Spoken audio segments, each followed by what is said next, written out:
आइए दोस्तों, आज आप जानकारी लेंगे मुग़ल बादशाह औरंगज़ेब की। औरंगज़ेब ये शाहजहाँ का पुत्र था।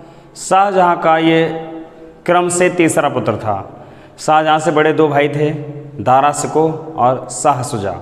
दारा शिकोह और शाह शुजा के बाद औरंगज़ेब तीसरा पुत्र था। औरंगज़ेब शाहजहाँ के काल में सर्वप्रथम दक्कन का मतलब दक्षिण भारत का गवर्नर बनाया गया था।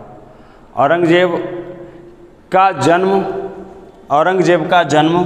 1618 में दोहद नामक स्थान पर उज्जैन में हुआ था।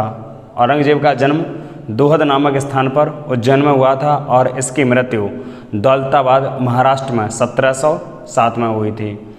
औरंगज़ेब की मृत्यु 1707 में हुई थी। औरंगज़ेब का जो कार्यकाल रहा था वह है 1658 से 1707 तक रहा था। 1658 अर्थात शाहजहाँ को औरंगज़ेब ने बंदी बना के डाल दिया था। तो शाहजहाँ तो मरा तो 1666 में था। शाहजहाँ मरा तो 1666 में था, लेकिन 8 वर्ष पहले इसने शासन सत्ता हासिल कर ली थी। इसने अपने भाइयों से 2-3 युद्ध लड़े थे। सभी युद्धों में ये विजय प्राप्त करी थी। इसने सभी युद्धों में विजय प्राप्त करने के बाद ये अगला शासक बना था। इसने अपने पिता शाहजहाँ को 8 वर्ष के लिए आगरा लाल किले में नज़रबंद कर दिया था। अर्थात 1658 में औरंगज़ेब ने अपने पिता शाहजहाँ को आगरा किले में नज़रबंद किया था। तो इसने अपना राज्याभिषेक 2 बार कराया था।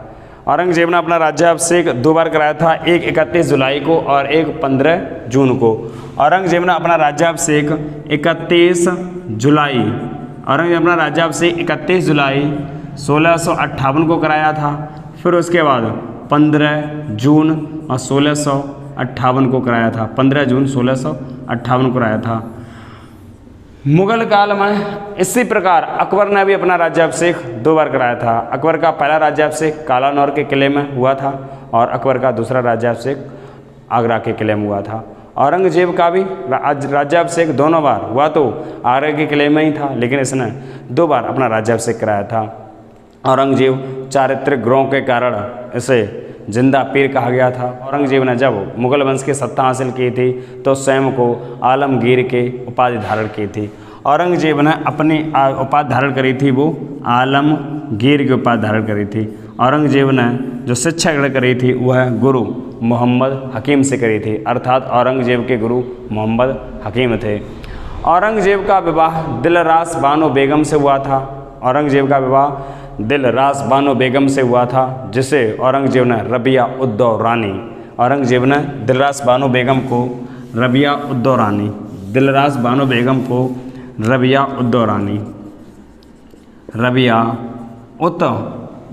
अथवा उद्दौरानी रबिया उद्दौरानी का नाम दिया था।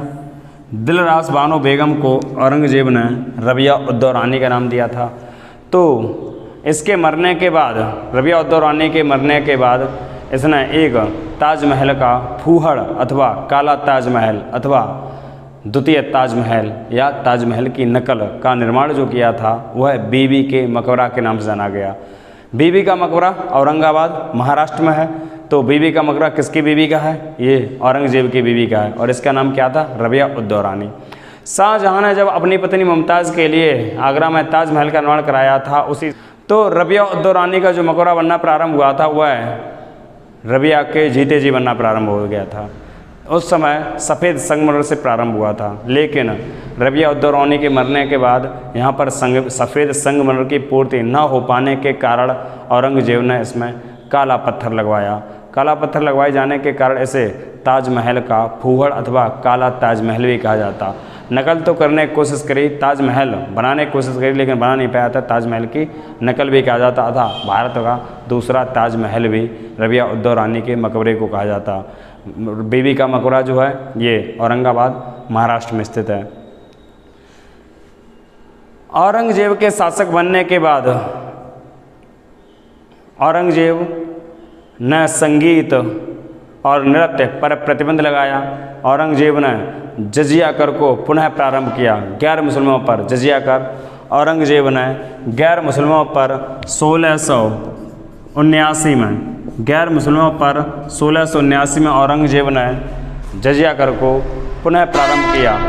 जजिया कर ये गैर मुसलमानों पर लिया जाता था। औरंगजेब ने 1665 में हिंदू मंदिरों को तोड़ाने का आदेश दिया, जिसमें नगरकोट का ज्वालामुखी मंदिर एवं अन्य मंदिरों को तोड़ा गया।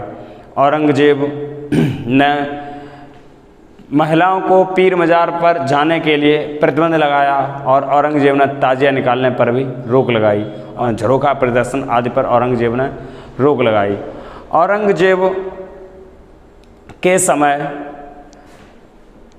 कई विद्रोह हुए थे। औरंगजेब समय जैसे जाटों का विद्रोह हुआ था, राजपूतों का विद्रोह हुआ था। औरंगजेब का ही पुत्र था अकबर, अकबर ने भी विद्रोह कर दिया था और मराठों का विद्रोह हुआ था। औरंगजेब के समय मराठों का विद्रोह भी हुआ था। तो औरंगजेब के समय जब मराठों का विद्रोह हुआ था, औरंगजेब के समय जब मराठों का विद्रोह हुआ था, मराठों ने 1665 में औरंगजेब के विरुद्ध विद्रोह कर दिया था। 1665 में जब विद्रोह हुआ था, इस विद्रोह को दबाने के लिए औरंगजेब ने अपने सेनापति जयसिंह को भेजा था। जयसिंह जो कछवाह का राजा था, जयसिंह को भेजा था। तो इस विद्रोह को दबाने के लिए गया, तो यहाँ विद्रोह दबाने के बाद यहाँ पर शिवाजी से एक संधि करनी पड़ी थी। वो 1665 में ही संधि हुई थी, उसका नाम था पुरंदर की संधि। औरंगजेब ने पुरंदर की संधि की। तो एक बार परीक्षा में पूछा गया था कि औरंगजेब ने जो पुरंदर की संधि की थी, तब औरंगजेब की तरफ से किसके हस्ताक्षर हुए थे? तो इस संधि में मराठों की तरफ से शिवाजी के हस्ताक्षर हुए थे और औरंगजेब की तरफ से कछवाहा जो राजा था और जो औरंगजेब की तरफ से लड़ने के लिए गया था, उसका नाम था कछवाहा राजा जयसिंह। तो पुरंदर की संधि में औरंगजेब की तरफ से राजा जयसिंह, कछवाहा राजा जयसिंह के हस्ताक्षर हुए थे। औरंगजेब के समय मराठों का युद्ध हुआ था, औरंगजेब से मराठों का संघर्ष हुआ था 1665 में। तो पुरंदर की संधि 1665 में ही हुई थी। औरंगजेब ने शिवाजी को पुनः पुरंदर की संधि के बाद शिवाजी को अपने किले में मिलने के लिए बुलाया था। अपने किले में बुलाया था तो औरंगजेब ने शिवाजी को जयपुर किले में छल से बंदी बना लिया था, लेकिन चकमा देकर यहाँ से भाग निकले थे। औरंगजेब के समय जाटों का विद्रोह भी हुआ था। औरंगजेब के समय जाट विद्रोह हुआ था, राजपूत विद्रोह भी हुआ था, मराठों का विद्रोह मतलब शिवाजी का विद्रोह भी हुआ था, मराठों का विद्रोह हुआ था। और औरंगजेब का एक पुत्र था अकबर, अकबर ने भी औरंगजेब के खिलाफ विद्रोह कर दिया था, और सिखों का विद्रोह भी हुआ था।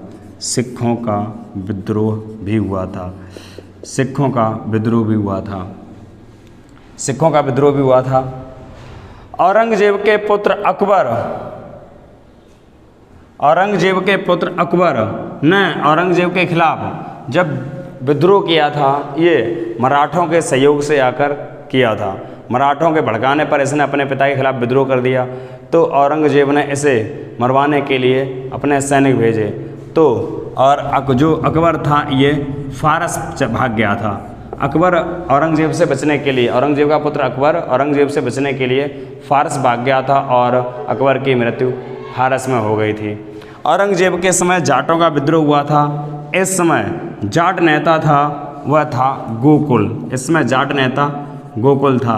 गोकुल की मृत्यु के बाद, जब जाटों का विद्रोह हुआ था उस समय जाट नेता गोकुल था। गोकुल की मृत्यु के बाद इसका जाट विद्रोह का जो उत्तराधिकारी बना था या नेतृत्वकर्ता बना था, वह बना था राजा राम बना था। राजा राम ने मुगलों की सेना को बुरी तरह पराजित किया और इसने अकबर का मकबरा था सिकंदरा में, अकबर के मकबरे को खोदकर और उसकी हड्डियों को जला दिया था। अकबर के मकबरे का दरवाज़ा उखाड़कर ये राजा राम अपने यहाँ ले गया था। इसका जाटों का अगला उत्तराधिकारी हुआ था चूड़ामन। जाटों का अगला नेतृत्वकर्ता हुआ था चूड़ामन। वही चूड़ामन जिसने भरतपुर नगर की नींव रखी थी। तो औरंगजेब के समय जाटों का विद्रोह हुआ था, उसमें जाटों का नेता गोकुल था। गोकुल का उत्तराधिकारी अगला राजा राम हुआ था। इनका संघर्ष काफ़ी दिनों तक चला था। तो गोकुल भी इसमें संघर्ष में शामिल रहा था और राजा राम भी शामिल रहा था। ठीक ना। अगला जाटों का जो उत्तराधिकारी बन गया था, नेतृत्वकर्ता बन गया था, वह बन गया था चूड़ामल। चूड़ामल ने ही राजस्थान में भरतपुर की स्थापना करी थी। उसके बाद अगला जो विद्रोह हुआ था वह राजपूतों का विद्रोह हुआ था। राजपूतों का विद्रोह मारवाड़ एवं मेवाड़ क्षेत्र में हुआ था। राजपूतों का विद्रोह मारवाड़ एवं मेवाड़ क्षेत्र में हुआ था, जिसे औरंगजेब ने शांत कर दिया था। है ना। उसके बाद अगला विद्रोह मराठों का विद्रोह हुआ था। मराठों का भाई शिवाजी वाला 1665 में इसे दबाकर एक पुरंदर की संधि की गई थी। और अगला विद्रोह सिखों का हुआ था। सिखों का विद्रोह हुआ था। इसमें सिखों के नवे गुरु तेग बहादुर को औरंगजेब ने बंदी बनवा लिया था और उन्हें सिख धर्म स्वीकार न करने के कारण उनकी हत्या करवा दी थी। तो सिखों के नवे गुरु तेग बहादुर की हत्या औरंगजेब ने कराई थी। औरंगजेब ने स्वयं को आलमगीर की उपाधि धारण की थी। औरंगजेब दारुल हर्ब को दारुल इस्लाम में बदलना चाहता था। औरंगजेब दारुल